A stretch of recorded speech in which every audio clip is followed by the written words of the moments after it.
안녕하세요. 10월 6일 아침 말씀 시간에 나온 성도 여러분 환영합니다. 오늘 말씀은 열왕기상 13장 1절부터 10절입니다.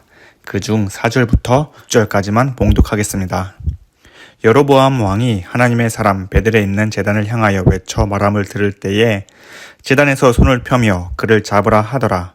그를 향하여 편 손이 말라 다시 거두지 못하며 하나님의 사람이 여호와의 말씀으로 보인 징조대로 제단이 갈라지며 재가 제단에서 쏟아진지라. 왕이 하나님의 사람에게 말하여 이르되 청하건대 너는 나를 위하여 내 하나님 여호와께 은혜를 구하여 내 손이 다시 성하게 기도하라. 하나님의 사람이 여호와께 은혜를 구하니 왕의 손이 다시 성하도록 전과 같이 되니라. 아멘.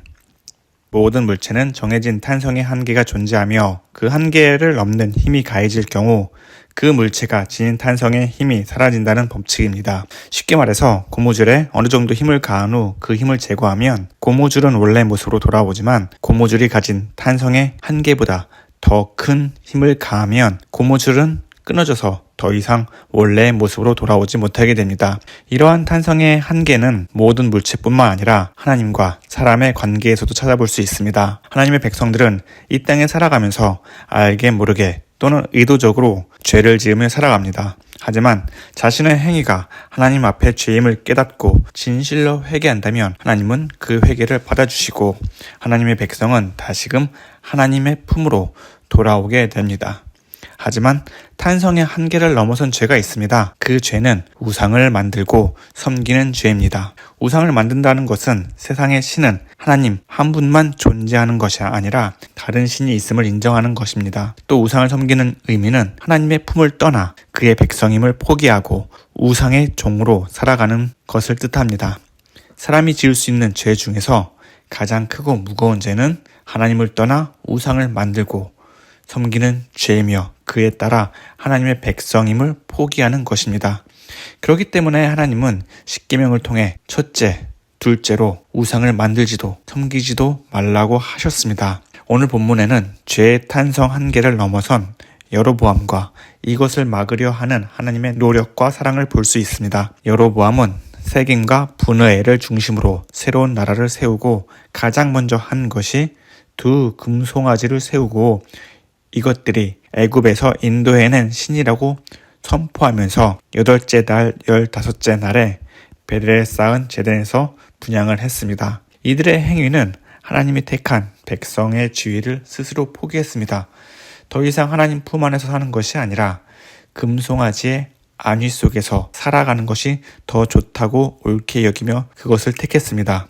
그리고 더 이상 하나님께로 돌아갈 마음은 눈꼽만큼도 없으며 금송아지를 섬기는 데 만족하며 금덩어리의 종으로 살아가는 것을 기쁨으로 선택했습니다. 하지만 하나님은 그들을 버리지 않으셨습니다. 그들은 하나님이 택한 민족이기 때문에 하나님은 절대로 그들을 포기하지 않으셨습니다. 하나님은 그들이 다시금 자신의 품으로 되돌아오기 위해 노력하는 열심을 보이고 계십니다. 첫 번째로 하나님은 하나님의 사람을 유다로부터 베델로 보내셨습니다. 성경은 이 사람이 누구인지 설명하지는 않지만 하나님이 유다에서 부르신 것으로 보아 이 사람은 하나님이 보시기에 합당한 사람일 것입니다. 북이스라엘에서 볼 수 없는 오직 하나님 말씀에만 순종하며 세상의 시선과 왕의 어떠한 협박과 위협 속에서도 담대하게 하나님의 말씀을 바르게 전할 수 있는 사람이었을 것입니다.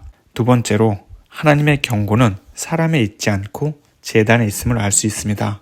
오늘 말씀 2절을 보면 하나님의 사람은 이렇게 선포합니다. 제단아 여호와께서 이와 같이 말씀하시기를 다윗의 집에 요시아라 이름하는 아들이니 그가 내 위에서 분향하는 산당 제사장을 내 위에서 제물을 바칠 것이요 또 사람의 뼈를 내 위에서 사르리라 하셨느니라. 이 말씀의 징조로 제단이 갈라지고 그 위에 있는 재가 쏟아질 것이라 선언합니다. 생각해보면 이 제단 무슨 죄가 있겠습니까? 이 제단은 그저 돌이고 나무일 것입니다. 이 제단을 만든 여로보암이 큰 죄인인 것이죠. 상식적으로 생각해본다면 하나님의 사람은 하나님의 말씀을 제단에 하는 것이 아니라 여로보암을 향하여 크게 외치는 것이 옳았을 것입니다. 하지만 하나님은 여로보암을 향하지 않고 제단을 향했습니다. 하나님이 원하시는 것은 여로보암을 비롯한 사람들이 죄의 형벌을 받지 않고 회개하며 돌아오길 원하셨던 것입니다. 자신의 자녀들이 매를 맞아 아파하고 슬피 우는 모습을 좋아하는 부모가 없듯이 마찬가지로 하나님 역시 자신의 백성들이 자신이 내린 저주와 벌로 인하여 아파하고 슬피 우는 모습을 좋아하지 않을 것입니다. 하나님의 진노를 감당하는 자 아무도 없습니다. 애굽에서 하나님의 진노가 내렸을 때 그 누구도 견디지 못하며 슬픔과 곡하는 소리가 온 나라에 진동했듯이 만약 하나님께서 그의 백성들에게 진노를 내린다면 애굽보다 더 심한 슬픔과 원망이 온 나라에 가득할 것입니다. 그들의 그 고통을 바라보면서 하나님의 마음 역시도 아팠을 것입니다. 그렇기 때문에 하나님은 여로보암이 아닌 죄의 결과물인 제단을 향해 경고하고 파괴함으로써 이 경고를 보고 듣고자 하는 자들이 회개하며 나오기를 원하셨던 것입니다. 세 번째로는 하나님은 여로보암의 손을 치료해 주셨습니다. 4절을 보면 하나님은 여로보암이 하나님의 사람을 향해 핀 손을 말라 거두지 못하게 하셨습니다. 여기서 핀 손이 말랐다는 의미는 손에 마비가 왔다는 뜻입니다. 여로보암은 마비된 손을 주체하지 못해 하나님의 사람에게 여호와의 은혜를 구하여 손이 다시 성하게 기도하라고 부탁합니다. 그러자 하나님은 그의 요구대로 그의 손을 고쳐주셨습니다. 이 모습으로 보아 하나님은 여전히 여로보암을 사랑하고 그가 회개하며 돌아오기만을 기다리고 계셨음을 알 수 있습니다. 이렇게 하나님이 하나님의 사람을 보내고 그들이 만든 제단도 허물고 여로보암을 고쳐주는 것, 이렇게 하신 모든 일은 그들이 하나님의 백성이기 때문입니다. 만약 그들이 이방인이었다면 하나님은 그들의 행위에 대해 어떤 제재도 하지 않았을 것입니다. 하나님의 백성 한 사람이라도 살리기 위해서라면 자신이 할 수 있는 일들을 하셨습니다. 하나님은 우상을 세우고 분향하는 여로보암의 모습을 보고 분통이 터졌을 것입니다. 하지만 그들이 하나님의 자녀이기 때문에 하나님은 참으시고 인내하시고 기다리시면서 그들이 다시 되돌아오기만을 바라고 바랬을 뿐입니다. 우리를 향한 하나님의 노력과 사랑은 여로보암에게 보여주신 것보다 더 크리라 믿습니다.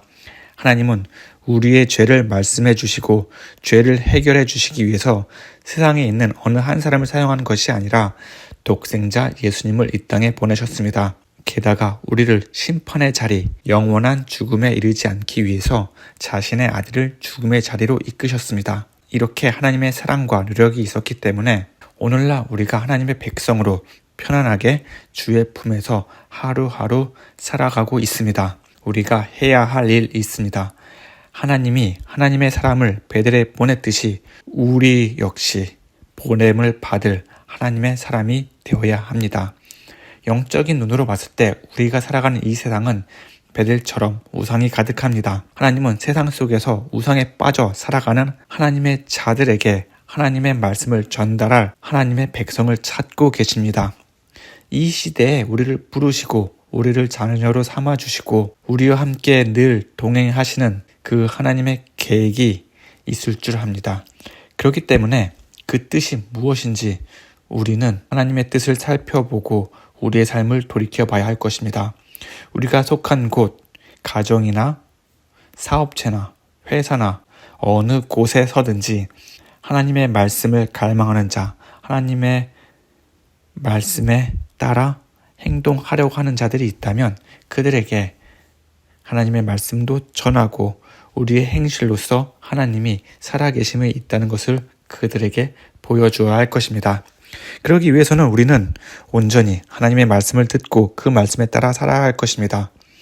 고침을 받은 여로보암은 하나님의 사람에게 예물을 주겠노라고 말을 합니다. 왕이 주는 예물은 쉽게 구하지 못할 값진 물건입니다. 왕의 예물을 갖다 팔면 풍류를 누리며 평생토록 살 수도 있고 아니면 자신이 행한 일을 생각한다면 왕이 주는 예물을 받는 것은 당연하다고 생각할 수도 있습니다. 하지만 하나님의 사람은 여로보암의 제안을 거절합니다.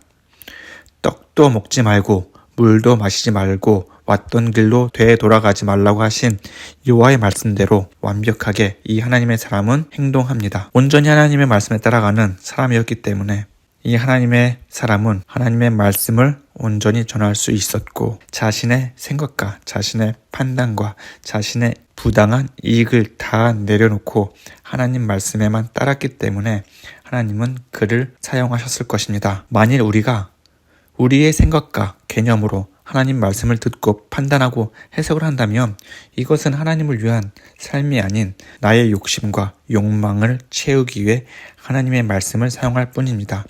그렇기 때문에 우리는 하나님의 말씀을 온전하게 듣고 행하면서 그 말씀에 따라 순종하는 마음, 또 순종하는 자세, 순종하는 행동을 보여야 할 것입니다.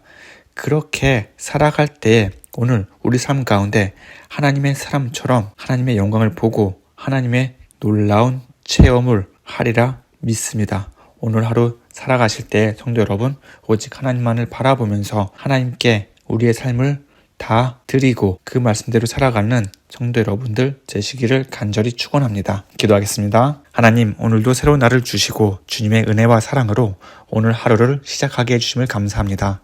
하나님, 주의 이름으로 살아갈 때에 우리에게 듣는 귀와 열린 마음을 주셔서 오직 말씀에 의지하고 살아갈 수 있도록 주님 인도해 주시옵소서.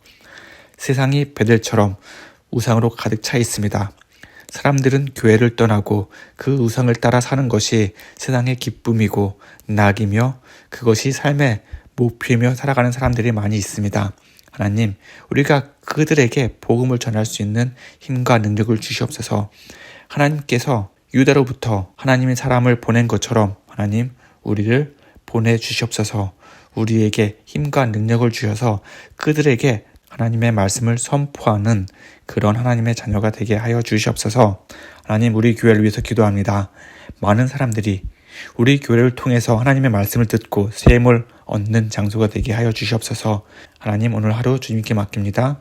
오늘도 내 힘과 내 능력이 아닌 오직 하나님의 능력으로 하나님께서 주시는 사랑으로 오늘 하루 건강하게 살아갈 수 있도록 주님 인도해 주시옵소서. 이 모든 말씀 예수님의 이름으로 기도합니다. 아멘. 성도 여러분, 오늘도 몸 건강히 승리하는 삶을 사시기를 기원합니다.